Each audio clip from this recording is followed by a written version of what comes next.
ಪರಮಪಿತ, ಪರಮ ಶಿಕ್ಷಕ, ಪರಮ ಸದ್ಗುರು, ಪರಮಾತ್ಮನ ಅತಿ ಪ್ರೀತಿಯ ಸಂತಾನರಾಗಿರುವಂತಹ ವೇದಿಕೆ ಮೇಲೆ ಉಪಸ್ಥಿತರಿರುವಂತಹ ಎಲ್ಲ ಗುರುಗಳಿಗೂ ವಂದಿಸಿ, ಇವತ್ತಿನ ಕಾರ್ಯಕ್ರಮದಲ್ಲಿ ಪಾಲ್ಗೊಂಡಿರುವಂತಹ ಎಲ್ಲ ಸಹೋದರಿಯರಿಗೂ ವಂದಿಸಿ, ಇವತ್ತು ಪೂರ್ಣಿಮೆಯ ಶುಭಾಶಯಗಳು ಶುಭಾಶಯಗಳು ಶುಭಾಶಯಗಳು. ಈಗ ನಾವೆಲ್ಲ ಕೇಳಿದ್ದೀವಿ, ಗುರು ಅಂದರೆ ಕತ್ತಲೆಯನ್ನು ದೂರ ಮಾಡಿ ಬೆಳಕನ್ನು ಕೊಡುವಂಥವರು ಅಂತ. ನಾವೊಂದು ಹಾಡು ಹೇಳ್ತಿದ್ದೀವಿ, ದಾರಿ ನನಗೆ ಗುರುವೇ ದಾರಿ ತೋರನಗೆ, ಕವಲೊಡೆದ ಹಾದಿಯೊಳು ಕವಿದಿಹುದು ಕತ್ತಲೆಯು, ಹೆಪ್ಪುಗಟ್ಟಿಹುದಿರುಳು ಬೆಳಕನ್ನು ದಾರಿಯನ್ನು ಕಾಣೆ ಅಂತ. ಅಂದರೆ ನಾವು ದಾರಿ ಕಾಣದೇ ಇರುವಂತಹ ಸಮಯದಲ್ಲಿ, ಕತ್ತಲೆಯಲ್ಲಿರುವಂತಹ ಸಮಯದಲ್ಲಿ ಆ ಗುರು ಬಂದು ನಮಗೆ ದಾರಿಯನ್ನು ತೋರಿಸಿದರು. ಆ ದಾರಿ ಹೇಗಾಗಿತ್ತು ಅಂತಂದರೆ, ಕಿವಿಗೊಟ್ಟು ಕೇಳಿದರೆ ಕರೆವ ಧ್ವನಿ ಇಲ್ಲ, ಕಣ್ಣಿಟ್ಟು ನೋಡಿದರೆ ಹೊಳೆವ ಸೊಡರಿಲ್ಲ. ಅಂದರೆ ಇಂತಹ ಕತ್ತಲೆಯೊಳಗೆ ನಾವು ಇದ್ದೀವಿ, ದಾರಿ ತೋರಿಸುವುದಿಲ್ಲ. ಹೆಪ್ಪುಗಟ್ಟಿರುವಂತಹ ಕತ್ತಲು, ಮರಳು ಕೆಸರಿರುವಂತಹ ದಾರಿ, ಕೇಳಿದರೆ ಧ್ವನಿಗೊಂಡ ಹೋಗ್ತೀನಿ ಅಂದರೆ ಧ್ವನಿ ಇಲ್ಲ, ಕೈ ಹಿಡಿದು ಕರೀತಾರೆ ಅಂದರೆ ಕರೆಯೋರಿಲ್ಲ, ಕಣ್ಣಿಂದ ನೋಡ್ತೀನಿ ಅಂದರೆ ಬೆಳಕಿಲ್ಲ. ಅಂತಹ ಕತ್ತಲೆಯೊಳಗೆ ನಾವಿದ್ದಾಗ ಆ ಗುರು ನನಗೆ ದಾರಿ ತೋರಿಸುವಂಥವನು. ಅದಕ್ಕಾಗಿ ದಾರಿ ತೋರನಗೆ ಗುರುವೇ ದಾರಿ ತೋರನಗೆ ಅಂತ ನಾವು ಪ್ರಾರ್ಥನೆ ಇದ್ದೀವಿ. ಅದಕ್ಕೆ ಎಲ್ಲರಿಗೂ ದಾರಿ ತೋರಿಸುವಂತಹ ಆ ಗುರುಗಳಿಗೂ ಗುರು, ಮಹಾಗುರು, ಪರಮ ಗುರು, ಪರಮಾತ್ಮ ಇದ್ದಾರೆ. ಇಂತಹ ಕತ್ತಲೆಯೊಳಗಿದ್ದೀವಿ, ಇಷ್ಟೆಲ್ಲ ಬೆಳಕಿದೆ. ಆದರೆ ಕತ್ತಲು ಯಾವುದು ಅಂದರೆ ಮನದ ಕತ್ತಲು, ಅಜ್ಞಾನದ ಅಂಧಕಾರ, ಕಾಮ, ಕ್ರೋಧ, ಲೋಭ, ಮೋಹ, ಅಹಂಕಾರಗಳು ಅನ್ನುವಂತಹ ಘೋರ ಅಂಧಕಾರದಲ್ಲಿ ನಾವು ಮುಳುಗಿದ್ದೀವಿ. ಮುಳುಗಿರೋ ಕಾರಣದಿಂದ ನಾವು ಬೆಳಕನ್ನು ಕಾಣ್ತಾ ಇರಲಿಲ್ಲ. ಈ ಕಾಮ, ಕ್ರೋಧ, ಲೋಭ, ಮೋಹ ಅನ್ನುವಂತಹ ಹಾವನ್ನು ಸದೆ ಬಳಿಯುವಂತಹ ಕಾರುಡಿಗ ಪರಮಾತ್ಮ, ಪರಮ ಗುರು ಇದ್ದಾರೆ. ಆ ಒಂದು ತಿಳುವಳಿಕೆ ಕೊಟ್ಟು, ಆ ಒಂದು ಮಂತ್ರವನ್ನು ಕೊಟ್ಟು ನಮಗೆ ಬೆಳಕನ್ನು ಕೊಡುವಂತಹ ಪರಮಾತ್ಮ ಇವತ್ತು ನಮಗೆ ಬೆಳಕನ್ನು ಕೊಟ್ಟಿದ್ದಾರೆ. ಆ ಬೆಳಕು ಯಾವುದು ಅಂದರೆ, ನಿನ್ನನ್ನು ನೀನು ಯಾರು, ನಿನ್ನನ್ನು ನೀನು ಅರಿ, ನಿನ್ನನ್ನು ನೀನು ತಿಳಿ, ಅರಿವೇ ಗುರು, ತನ್ನರಿದೊಡೆ ತನ್ನ ತಾನರಿದೊಡೆ ಇನ್ನೇನು ಅನ್ನುವಂತಹ ಬೆಳಕನ್ನು ಪರಮಾತ್ಮ ಕೊಟ್ಟಿದ್ದಾರೆ. ಅದರ ಜೊತೆಗೆ ಇನ್ನೊಂದು ಕತ್ತಲೆಯಲ್ಲಿದ್ದೀವಿ, ನಾನು ಪರಮಾತ್ಮ ನೀನು ಪರಮಾತ್ಮ, ಅಣು ಅಣು ಕಣಕಣದಲ್ಲಿಯೂ ಭಗವಂತ ಅಂತ ನಾವು ಹುಡುಕ್ತಾ ಇದ್ದೀವಿ. ಅದರ ಪರಮಾತ್ಮ ತಿಳಿಸ್ಕೊಡ್ತಾ ಇದ್ದಾರೆ, ಮತ್ತೊಂದು ಬೆಳಕಿನ ಕಡೆಗೆ ಕರ್ಕೊಂಡು ಹೋಗ್ತಾ ಇದ್ದಾರೆ. ಮಕ್ಕಳೇ, ಇಡೀ ಜಗತ್ತಿಗೆ, ಜಗತ್ತಿನ ಒಡೆಯ ಯಾರಿಗೆ ನಾವು ಜಗದೀಶ್ವರ, ವಿಶ್ವೇಶ್ವರ, ಪರಮೇಶ್ವರ, ಲೋಕೇಶ್ವರ, ಪಶುಪತೇಶ್ವರ ಅಂತ ಮಹಿಮೆ ಮಾಡ್ತಾ ಇದ್ದೀವಿ. ಆ ವಿಶ್ವದ ಒಡೆಯ ಪರಮಪಿತ ಪರಮಾತ್ಮ ಏಕೈಕನಾಗಿದ್ದಾನೆ. ನಿಮ್ಮನ್ನು ನೀವು ಆತ್ಮ ಅಂತ ತಿಳಿದು ತಮ್ಮೆಲ್ಲರ ತಂದೆಯಾಗಿರುವಂತಹ ನಾನು ಒಬ್ಬ ಪರಮಾತ್ಮನನ್ನು ನೆನಪು ಮಾಡಿದಾಗ ನಿಜವಾದ ಬೆಳಕನ್ನು, ನಿಜವಾದ ಶಕ್ತಿಯನ್ನು ತೆಗೆದುಕೊಳ್ತೀರಿ.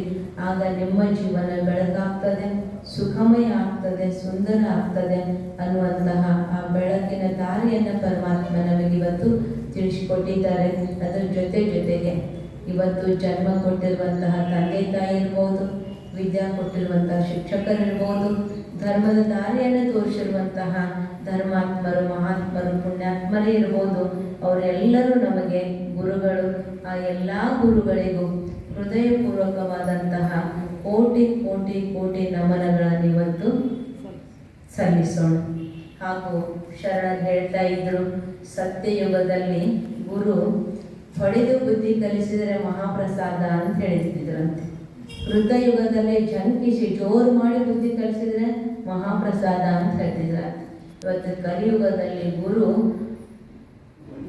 ವಂದಿಸಿ ಬುದ್ಧಿ ಕಲಿಸಿದ್ರೆ ಮಹಾಪ್ರಸಾದ ಅನ್ನುವಂಥ ಪರಿಸ್ಥಿತಿ ಇವತ್ತು ಬಂದಿದೆ. ಇವತ್ತು ಶಾಲೆಯಲ್ಲಿ ನಡೆದಿರುವಂತಹ ಘಟನೆ ಒಂದು ನೆನಪಿಸ್ಬೇಕು ಅಂತಂದರೆ, ಆ ವಿದ್ಯಾರ್ಥಿಗಳು ಸರಿಯಾಗಿ ಕೂಡ ಸ್ಕೂಲಿಗೆ ಬರ್ತಿದ್ರಂತೆ.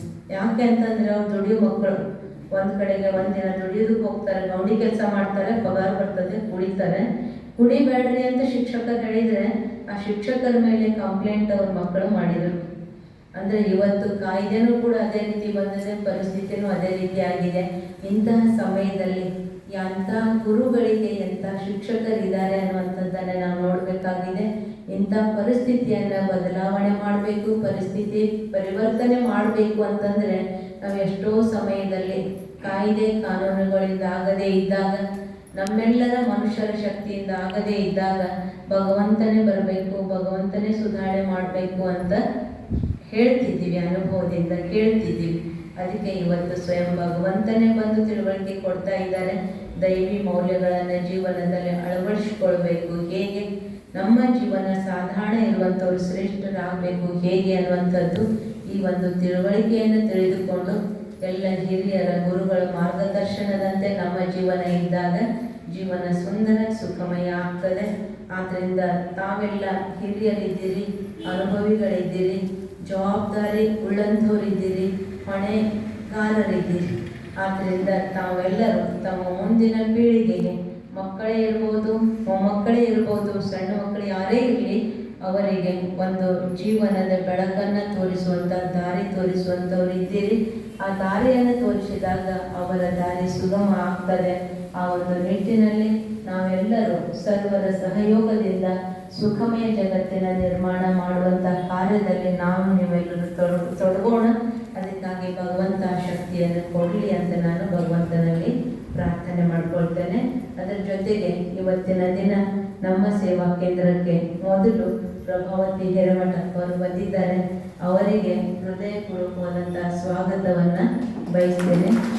ಜೊತೆಗೆ ಅವರು ಈಗಾಗಲೇ ಅಧ್ಯಾತ್ಮದ ದಾರಿಯಲ್ಲಿ ಇದ್ದಾರೆ, ಈಗ ನಿವೃತ್ತಿ ಹೊಂದಿದ್ದಾರೆ. ಆ ಪ್ರವೃತ್ತಿಯಲ್ಲಿದ್ದಾಗ ಅವರು ಎಷ್ಟು ಸಾಧನೆ ಮಾಡಬೇಕು ಅಂತ ಮನಸ್ಸಿದ್ರೂ ಕೂಡ ಈ ಒಂದು ಪ್ರವೃತ್ತಿಯ ಅಥವಾ ಅವರ ವೃತ್ತಿಯ ಒಂದು ಬಂಧನದಲ್ಲಿ ಎಷ್ಟು ಮಾಡಬೇಕು ಅಂತಲಷ್ಟು ಆಗ್ತಿರ್ಲಿಕ್ಕಿಲ್ಲ ಅಂತ ಅನಿಸ್ತದೆ.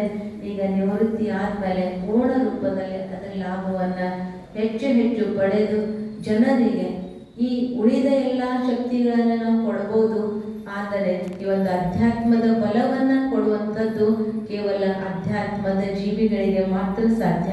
ಅದಕ್ಕೆ ಇವತ್ತು ಪರಮಾತ್ಮ ಮಹಾವಾಕ್ಯದಲ್ಲಿ ತಿಳಿಸಿದ್ರು, ನಾವು ಮನಸ್ಸಿನಿಂದ ಜಗತ್ತಿಗೆ ದಾನ ಮಾಡಬೇಕಾಗಿದೆ, ಶಕ್ತಿಯನ್ನು ಕೊಡಬೇಕಾಗಿದೆ. ಜಗತ್ತಿನಲ್ಲಿ ಎಷ್ಟೆಲ್ಲ ಆತ್ಮಗಳು ದುಃಖಿಯಾಗಿದ್ದಾರೆ, ಅಶಾಂತ ಆಗಿದ್ದಾರೆ, ಅಲೆದಾಡ್ತಾ ಇದ್ದಾರೆ, ಕೂಗ್ತಾ ಇದ್ದಾರೆ, ಅವರಿಗೆ ಸುಖ ಬೇಕು, ಶಾಂತಿ ಬೇಕು ಅಂತ. ಅದಕ್ಕಾಗಿ ತಮ್ಮಲ್ಲಿರುವಂತಹ ಆ ಒಂದು ಅಧ್ಯಾತ್ಮದ ವಿಶೇಷ ಶಕ್ತಿಯನ್ನು ಜಗತ್ತಿನ ಆತ್ಮಗಳಿಗೆ ಕೊಡೋದಕ್ಕಾಗಿ ತಮ್ಮ ನಿವೃತ್ತಿ ಜೀವನವನ್ನು ಪೂರ್ಣವಾಗಿ ತೊಡಗಿಸಿಕೊಳ್ಬೇಕು ಅಂತ ತಮ್ಮಲ್ಲಿ ವಿನಂತಿ ಮಾಡ್ಕೊಳ್ತೇನೆ. ಹಾಗೂ ಈಶ್ವರ್ಯ ವಿಶ್ವವಿದ್ಯಾಲಯದ ಮುಖ್ಯಾಲಯ ಮೌಂಟ್ ಅಬು ರಾಜಸ್ಥಾನದಲ್ಲಿದೆ. ಆ ಮುಖ್ಯಾಲಯಕ್ಕೂ ಕೂಡ ಒಂದ್ಸಾರಿ ತಾವು ಭೇಟಿ ಕೊಡಬೇಕು ಅಂತ ತಮ್ಮಲ್ಲಿ ವಿನಂತಿ ಮಾಡ್ಕೊಳ್ತೇನೆ. ಹಾಗೂ ತಾವು ನಮ್ಮ ಕರೆಗೆ ಹೋಗೊಟ್ಟು ಇವತ್ತು ಸನ್ಮಾನವನ್ನು ಸ್ವೀಕರಿಸುವುದಕ್ಕಾಗಿ ಆಗಮಿಸಿದ್ದೀರಿ. ಅದಕ್ಕೆ ಮತ್ತೊಮ್ಮೆ ತಮಗೆ ಹೃದಯಪೂರ್ವಕವಾದ ಧನ್ಯವಾದಗಳನ್ನು ಕೂಡ ಅರ್ಪಿಸ್ತೇನೆ. ಹಾಗೂ ಈ ಕಾರ್ಯಕ್ರಮದಲ್ಲಿ ತಾವೆಲ್ಲರೂ ಪಾಲ್ಗೊಂಡಿದ್ದೀರಿ, ತಮಗೂ ಕೂಡ ಎಲ್ಲರಿಗೂ ಧನ್ಯವಾದಗಳನ್ನು ಅರ್ಪಿಸ್ತೇನೆ. ಹಾಗೂ ಮುಂದಿನದಾಗಿ ಅಕ್ಕವರು ಮುಂದಿನ ಕಾರ್ಯಕ್ರಮ ನಡೆಸೋಣ.